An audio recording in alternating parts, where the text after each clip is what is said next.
put aside your own prejudice and dare to trust the scores. Yeah. And even if you're a bit uncertain, that's the whole reason why we have things like temporary contracts. Mm-hmm. So take a chance, offer someone a temporary contract. Then maybe you discover that, okay, I was wrong, but I think most of the cases you will discover that you hired the right person and you can offer them a fixed contract. Welcome to the Have You Met Me podcast. In this episode, we'll talk with Arnout Nederpelt. He's a business analyst and current chair of Atypical at ASML. Atypical is an employee network for people with neurodivergency.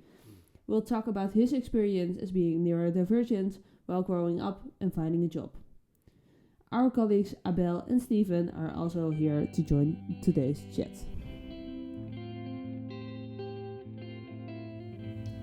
But before I arrived at ASML, I had quite a long history of first going through primary school, middle school. Then I studied in University of Eindhoven, technische bedrijfskunde. A little bit of delay there because there was a few differences of opinion with some of the professors, which gives some delay. After I graduated, I spent about 3 years job hunting, and there I discovered that it's not really what you can do that determines if you get a job, but more how you present yourself. Okay. Because in those 3 years I did maybe 300 job applications, and almost everywhere they said either your communication good enough or you're too smart for this function. Especially last night, what's the point of that? Too smart. How can you be too smart? Yeah.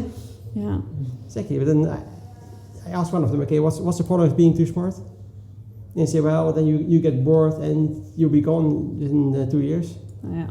But then I said, well, I don't mind signing contracts with minimum of 5 years. But you can start.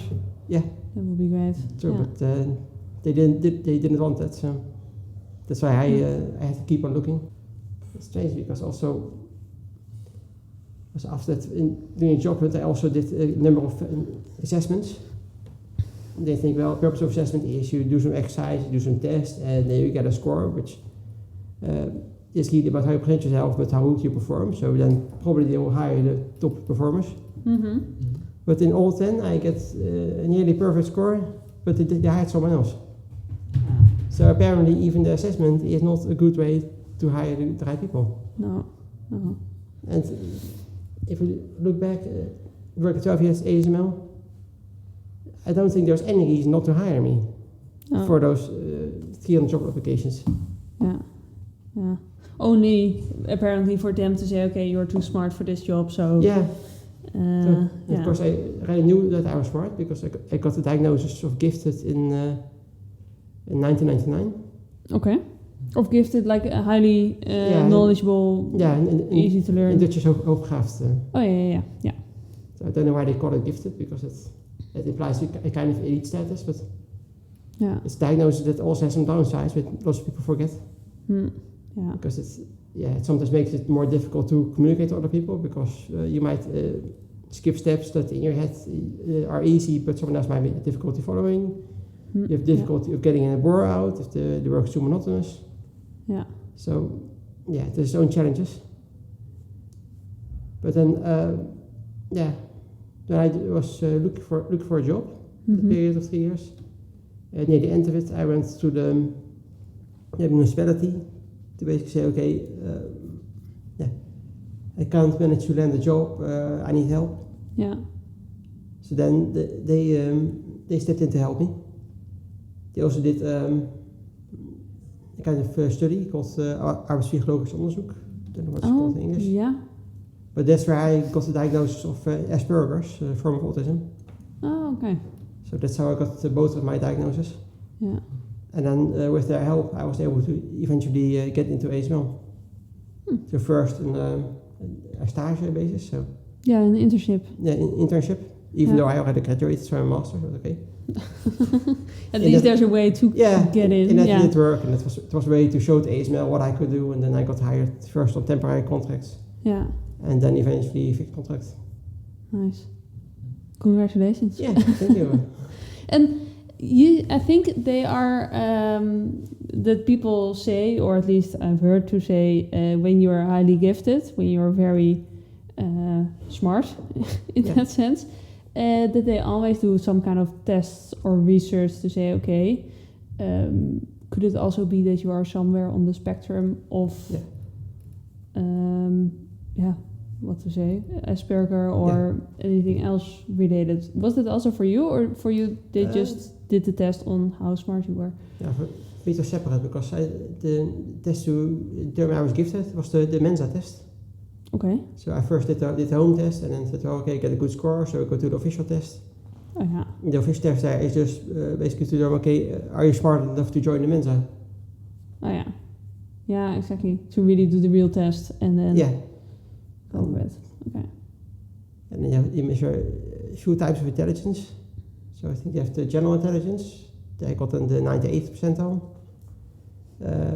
Mathematics and pattern recognition, I got the 99th percentile, so the top 1%. Wow. Yeah. And then language, I got 78th percentile. Oh, yeah. So that's, Very high score. Yeah, and I think also very valuable for companies. Mm-hmm. Yeah, for sure. But then if you just sit there and they feel like, not very comfortable, or they feel a bit awkward or not at ease, and they just don't hire, they hire someone else. Yeah, they are looking for that kind of spark or something that they would say, okay. So, and also when you read the text for a job vacancy, having Asperger, it tends to be very honest. Mm-hmm. So if I see something in there which I know I cannot do or I'm not good at, then either I don't apply to that vacancy, or I apply, but I mention that, okay, those and those are items that I might need to work on. Yeah.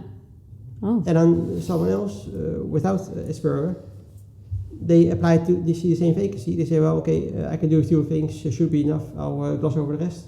Yeah. In a job interview, they just bluff that they can do everything, and then they get hired. Yeah. And the person who can do more but is honest about it does not get hired. Yeah. I think that's one of the problems, in my opinion, with the current application process for some companies, where in a way some people either lie about how much they can do and they over make it a bit more than they are qualified, or as you said, they can do only a few things, so they're like, I'll just apply and not mention that I can't do those things. It's almost as if you can't talk about your own flaws. It's frustrating. Yeah. But do you feel like there's another way for to design an application process, I think, to make it a bit more fair? Yeah, I think there are some ways. I think it all starts with awareness. So the hiring managers doing the application process, they should be aware about neurodiversity, should be aware of their own biases. Yeah. Also, when you do tests like assessments or gamified tests, really take it more seriously and put aside your own prejudice and dare to trust the scores. Yeah. And even if you're a bit uncertain, that's the whole reason why we have things like temporary contracts. So take a chance, offer someone a temporary contract. Then maybe you discover that, okay, I was wrong, but I think most of the cases you will discover that you hired the right person and you can offer them a fixed contract. Yeah, they also do now have, I know, equal culture. Equalture, that was the one. That they have the gamification of the process. Yeah. Would that be the same then? As then it's not really, I think, the assessment It's similar, but it's more like a simple form of an assessment. Oh yeah. So we have an assessment there. It also costs quite a bit of money to the company because they need to hire the assessment agency and people need to travel there and a lot of work. Yeah. And with the gamification that Equaltures offers, from what I saw, they can do it from home. They can just log in, run a few tests, and also get a score. Yeah. It might not be as comprehensive as the score you get from a full assessment, but it's something you can offer to everyone who applies. Yeah. And that way you to get more unbiased input. Yeah, for sure. I think there's also been done quite a lot of research on, okay, how is an assessment the most fair or the most accurate, that they say that I think you have 5 opponents that you get tested on. I'm not sure which are all the 5, but that's it's not always the case. Like, okay, if you score the highest, that you are the best fit, but it's more on not only on intelligence or not only on one of the other points, but it's the whole picture. And then indeed what you're saying, to give a chance and say, okay, you kind of score well on all, let's try, let's do it. Yeah, and often you also see that they also include personality tests when they do an assessment. Yeah. And that also is an easy way to discriminate. Yeah, and I think there are also a lot of, not all I think, but a lot of personality tests that you can also kind of trick. So to say, like, okay, this is kind of, I think, the desirable answer, so I will go for that answer, so I'm very social, or I don't know, what score do you want to reach? But people have a lot of pages also in terms of personality and what they can do. Yeah. For example, if you look at introversion, extroversion, lots of people think that to be a leader you need to be extroverted. Yeah. But some of the best leaders in history have been introverts. Mm-hmm. What do you feel like is the most common assumption that you get, or that you hear about people on the spectrum or being neurodivergent? The most common assumption is that everything needs to be predetermined in fixed structures. Okay. Because people hear a little bit about it and then they jump to all kinds of conclusions. Mm-hmm. And of course, a bit of structure and predictability helps, but it shouldn't be overdone. Micromanagement is not good for anyone, including autistic people. Yeah. Of course, you need to have a clear goal to work towards. Mm-hmm. And you might have some more questions about, okay, what exactly do you mean by all that? But once the goal is clear, we're smart enough to think, okay, how are we going to get there? What steps do we need to take? Yeah.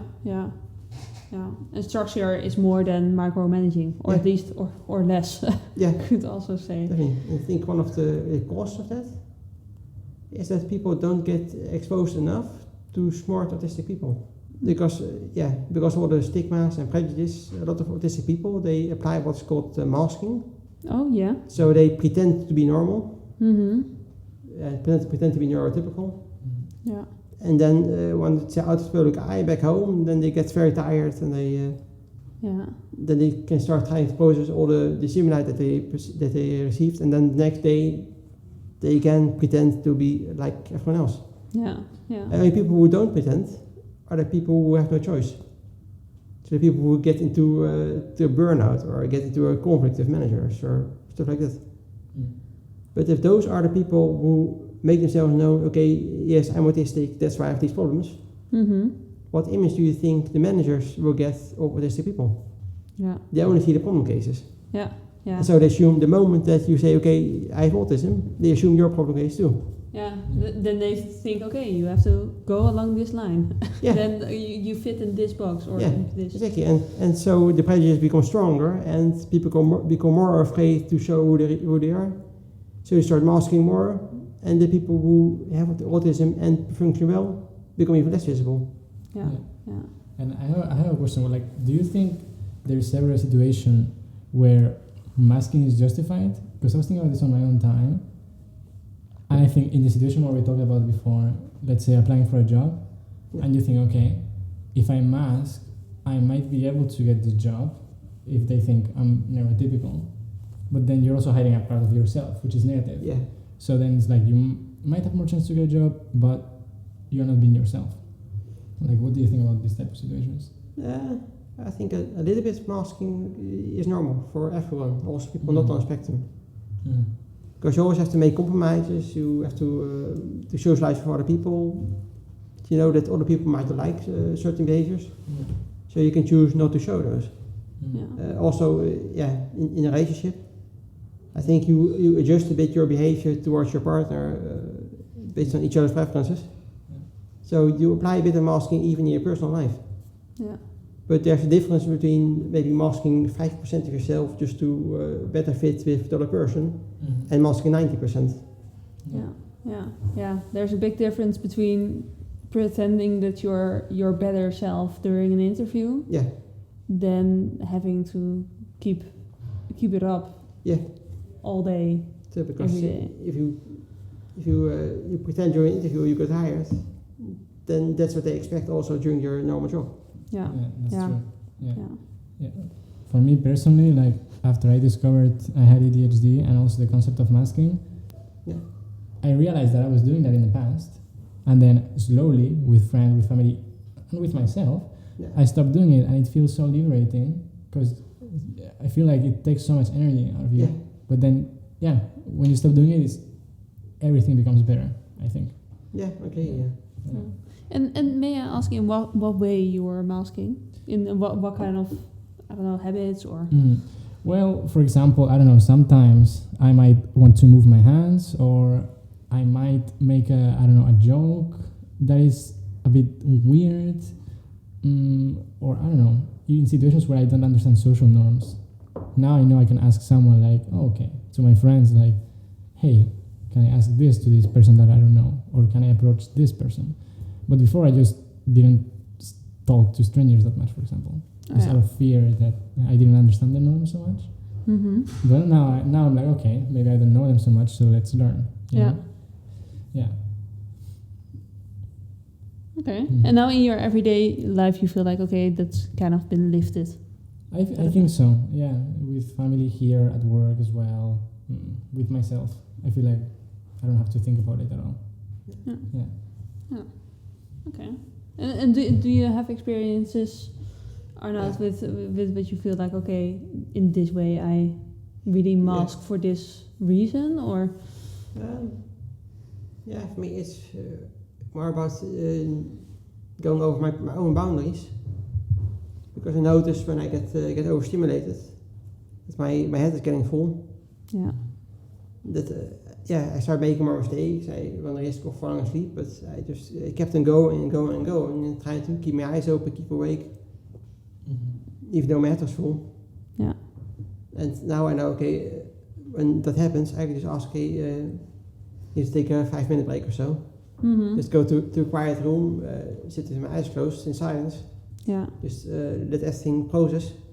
Then they can return and work the rest of the day. Yeah, exactly.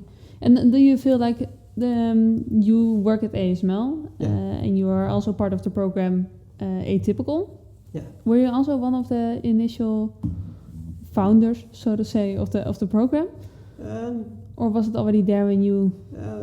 Sort of. So Atypical as such, I was one of the founders.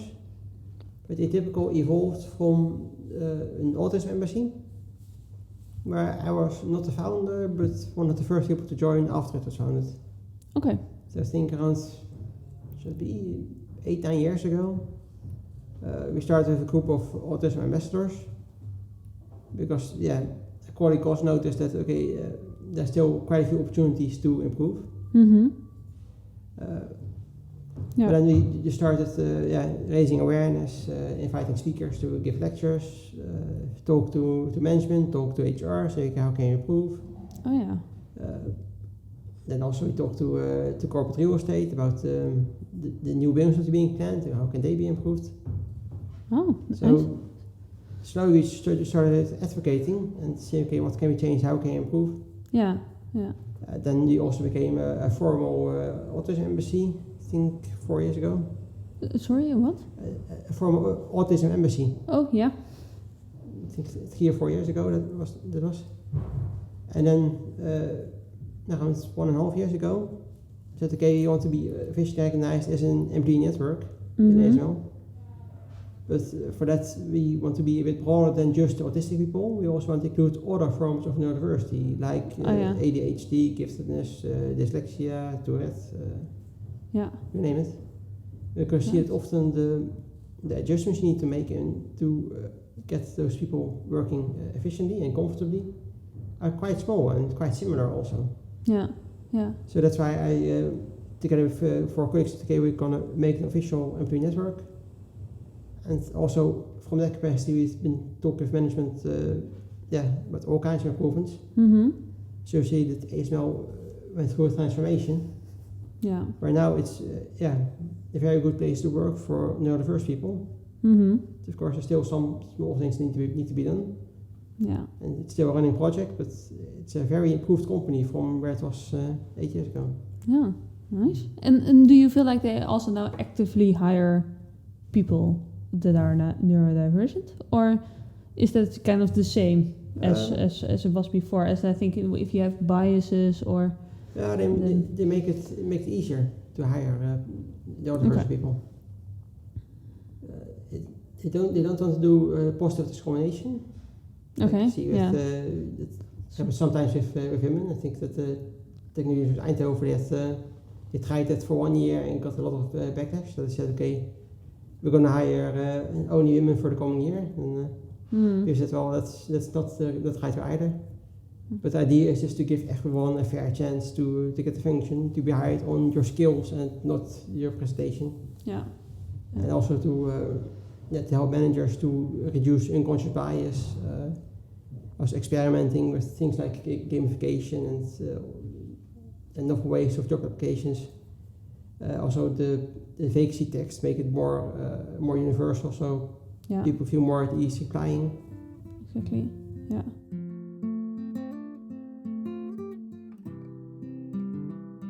You mentioned to say, okay, we do not want to positively discriminate. Yeah. But I can also see that it is not really discrimination if you would say, okay, we need to start somewhere. If we do not, as there are biases, so for example, if you have Eindhoven, that you would say, okay, we need to start hiring only women, otherwise we will just not break these biases and not be able to find equality, so to say, or equal number of women as men, or so you see some movement there. I think for the coming year, I think there's a target on the number of women in the ExCom of ASML. Okay. So we say, okay, just to help break that bias, we put a target there. Mm-hmm. But what you would like to see is a similar target for neurodiversity. Yeah. But then you run into issues because it's easy to register because people can't hide anyway whether they're male or female. Though of course there are some people who identify differently, but that's a different story. But the moment you start so long, okay, which person is neurodivergent, they run into all kinds of privacy issues. I think some people don't even want to tell, and some people don't even know. And so how do you measure the amount of neurodivergent people in, for example, your ExCom? Yeah. And if you cannot measure it, how do you put a target on it? Yeah, and I feel like if you go by people that have a diagnosis, then you also run into trouble because not everyone has a diagnosis. Yes. And there's also certain biases within the diagnosis where like males, for example, are more likely to get a diagnosis than females in certain areas of neurodiversity. So it's tricky. So I wonder, of course, why that is, because I get the impression that autism is equally common between men and women, but women are better at masking. So that's why I see that most diagnoses are for men. Yeah. Or the women get diagnosed with something different because they say, well, okay, you're a woman, so it cannot be autism. And then you get, for example, borderline or one of the other ones. Yeah, is borderline then kind of the main thing that you pointed to, or? It's one of the most common misdiagnoses I've heard for women with autism. And join the network. Can anybody join the network? Yeah. Okay, so it's not only for people that are neurodivergent or anywhere. It's the same like the other networks. Also what you call allies could join. Yeah, exactly. Okay. Yeah, but it's one of the nice things that ASML does with the network. So basically all networks are open to everybody. Yeah. So we also have a network called Women at ASML, but also men can join that network. Yeah. And then they also actively learn about allyship, for example. Yeah. Oh yeah.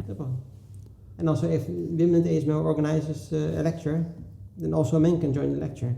Yeah. And for ASML, do you feel like there's also still on the day-to-day job you get guidance or something, or is that just or more, I don't know, more room for questions, or? I think there's a bit more room for questions. I think after 12 years work for ASML, I don't really need much guidance myself. Mm-hmm. Yeah, that's true. Do still talk maybe once a month with a job coach that I got from the intermediate company 12 years ago. Oh yeah. Just see, okay, how's everything going? Do I have anything? Do you have any questions? But on the job itself, it's just more, some space to sometimes just go to a quiet room for a bit. Yeah. Let that thing go down, and also the room to ask questions, even if they're maybe a bit too specific for other people. Oh yeah. Yeah. For me that's enough. Okay. Yeah. And your managers or just the colleagues also get educated on that topic when you have not yet attended events or are part of the Atypical network. It's starting to come, but including more what they call diversity training also in the leadership programs. Oh yeah. So they give you more attention to it, also worldwide. So that's also good. Yeah.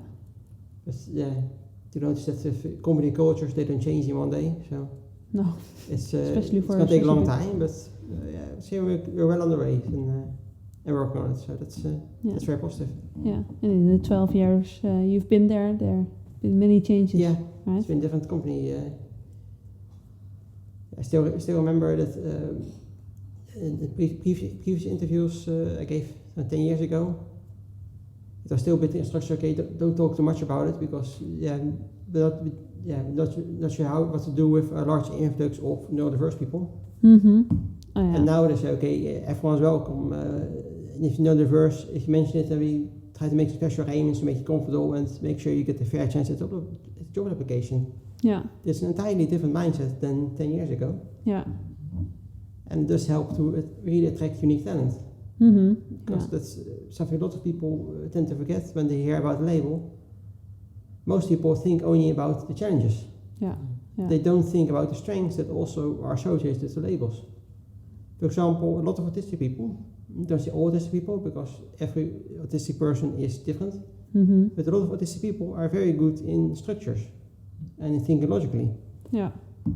So that's something you can make use of in a job. Yeah. It can be a great strength instead of a challenge. Exactly, but you just need to dare to see the strength and to make use of it. Yeah. We talked about, like, from what you said now with the strengths and then, the interviews and everything. I feel like, in my head, I think companies should be aware of the challenges that come with neurodivergence and autism and then make some changes to make up for that. Yeah. But then acknowledge the strengths in the applicants as well. Yeah. Yeah. So you can also make some maybe small adjustments to the function to cater to those. Yeah. Because if you look at job at vacancies, almost all vacancies have something about you need to be a good communicator. I know. But it's so unfair. Yeah. But you also have some autistic people who are not that good in communication, but they're very useful strengths in other areas. Yeah. But usually these vacancies are for part of a team. So why not say, okay, we're gonna hire that person, put them more there, the skills to use, have a good product. And once the product is finished, then a colleague will handle communication and do those things. Mm-hmm. And maybe that colleague is a very good communicator, but a bit poorer at technical skills. Yeah. So then those two colleagues together, they really complement each other, and can do maybe the work of 3 people. Instead of trying to find, if you hire two persons who are a little bit good at everything. Yeah, exactly. The multitaskers. Yeah, exactly. And I think there's a term for that I heard. It's called a spiky profile. A spiky profile? Yeah. Okay. Because you have this way of displaying skills and in kind of like a star diagram. And I think a lot of companies they're looking for like a circle. So someone who could do everything a little bit. Yeah. But a lot of neurodiverse people they have a spiky profile. So some areas they're a bit more close to the middle, and some areas they really excel. Oh, yeah. But then, you need to be able to see that and to appreciate those spikes. Mm-hmm. Yeah. And even if they come with also some hollows, that's something you can account for. Yeah. Mm. Yeah, the spikes are worth it despite the hollows. Yeah. Yeah. But I think you also, if you are the multitasker, as if I look at myself, I think, I don't know, are quite a multitasker, but I'm not very secure, very detailed, or I think, not really have an eye for detail. I am attentive. I don't know if attentive is the right word. Yeah. But if you look at the eye for detail, I don't know, I can do many things at one time, but if you don't have eye for detail, then it's not really great. Yeah. And then if you have a spike, then it's great that you could say, okay, this is my pitfall, then you can help. Then you are kind of the expert, so to say, or very good at this point. If you identify deeply, you can start to make, for example, a general picture, and then once the general picture is finished, you can say, okay, have a look at it. And the person with detail can spot any details that still need adjustment. Yeah, exactly. That you can complement each other really well. Yeah, and then you have kind of excellence in all the areas. Yeah, true. Yeah, good point. Exactly, yeah. And do you feel like that you also have that in the team at ASML, or is there a different way of structure? Yeah, I think so. Of course, it really depends on the manager, and in that regards, I have been lucky so far. But I do notice that some other managers are not so good yet with neurodiversity. I think every company has some of those managers, and because I'm also one of the ethics liaisons, I hear a bit more stories of when things go wrong. Okay. But I think most managers that I know, at least, they are really open to learn about it. Mm-hmm. Also, for Atypical, we regularly get requests from managers saying, okay, I have this neurodiverse employee report to me, do you have any advice? Yeah. How can we best cooperate with each other? Yeah. How can you give right feedback? How? Yeah, that's good. That hurts. That's great then to have that network within, to indeed for managers to say, okay, I'm struggling kind of. Yeah. Can you help me? What is the right way to go? Yeah. And before Atypical, there was really much way to find help there. I think we do some company psychologists, but they are more intended to help individual employees, not to educate management. Oh yeah, more if you're, I don't know, struggling with work or with your mental health, then you could go there. Close to a burnout, and you can go there. Oh yeah, exactly. And now they have their both. Yeah. With Atypical. Yeah. Okay. And these events, are there also sometimes open for other people? As before you mentioned, mostly is for internal, but if you say. I think the events that Atypical organizes are just for the employees. Oh, yeah. We do have sometimes external speakers as a guest speaker, but mainly internal. But I think, because we're also a bit in the public eye, also sometimes get invited to be external for either interview, give a lecture, those kind of things. Oh yeah. Of course, you need to be a bit careful of planning and timing. So. Yeah. Because I also still have my normal job I need to do. So. Mm-hmm. Yeah, you can't just hop around and do. Yeah, but it's kind of fun. I think a few weeks ago there also was an event called Autism at Work organized by the Fontis. Okay. Where they also talked about, in this case, autism and how to create better jobs for autistic people. Mm-hmm. So I was one of the guest speakers there, also sharing a bit of my story there, trying to inspire everyone. Yeah. That was kind of fun. Then you speak for an audience of about 70 people. Yeah. And do you get a very different response from that audience than you would get from the internal audience? No, not really. I think the internal audience knows a bit more what to expect. So. Oh yeah. That might be a difference. But in that audience, when I was talking, the whole room was silent and attentive. So. he can't complain. No, that's at least already a good point. Yeah. Yeah. Of course, did really get quite some experience as speaker, also via Toastmasters, which some I would recommend to all neurodiverse people to join. Toastmasters? Toastmasters, yeah.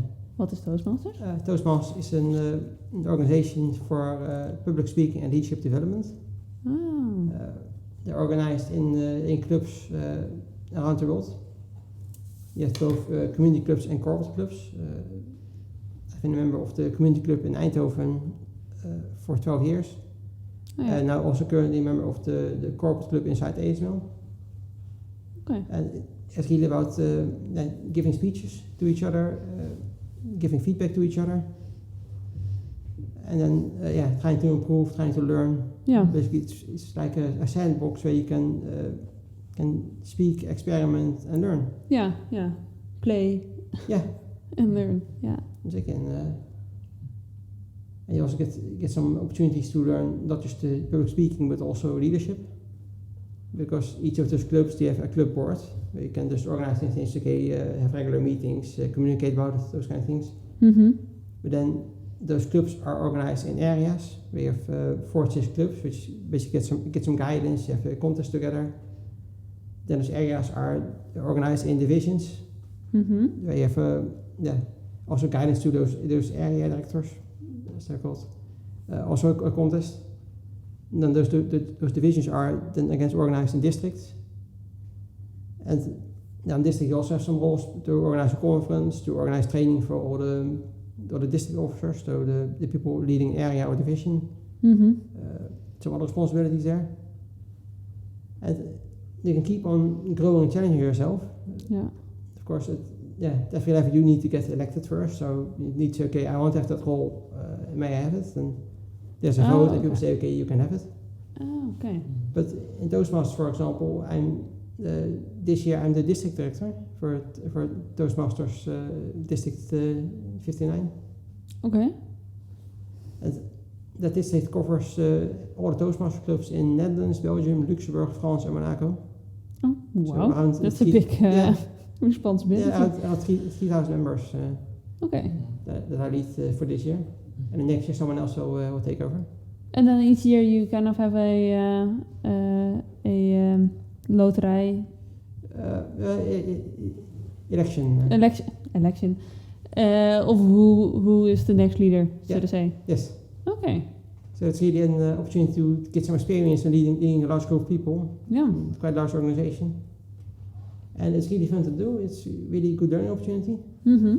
And I think also because of the election system, because of the way Toastmasters works, people are more eager to give you the opportunity to show you can do it, to show, to learn, and to experiment. Yeah. Is there something maybe nice to end with to say, this is something I really want to, tell people, or would say, okay, this is a assumption about neurodivergent people, and we haven't talked about this, and I want to point on this or touch upon it. I think the main point would be just call to action. Just if you're neurodivergent, if you're functioning well in society, let people know. Show yourself, so that more people get exposed to high functioning neurodivergent people, and that way we can work on reducing the prejudices together. Yeah. Because we need everyone to be visible and to be open about being neurodivergent. Because that way people get a real image of what neurodivergency is, and not the overhyped image from movie series and television series. Yeah. Thank you, Arnout. Thank you for being here and being so open. Do you want to connect with Arnout? That is possible. We'll leave a link to his LinkedIn in the description, and we'll add the link to the website of ASML, where you can find more information about Atypical.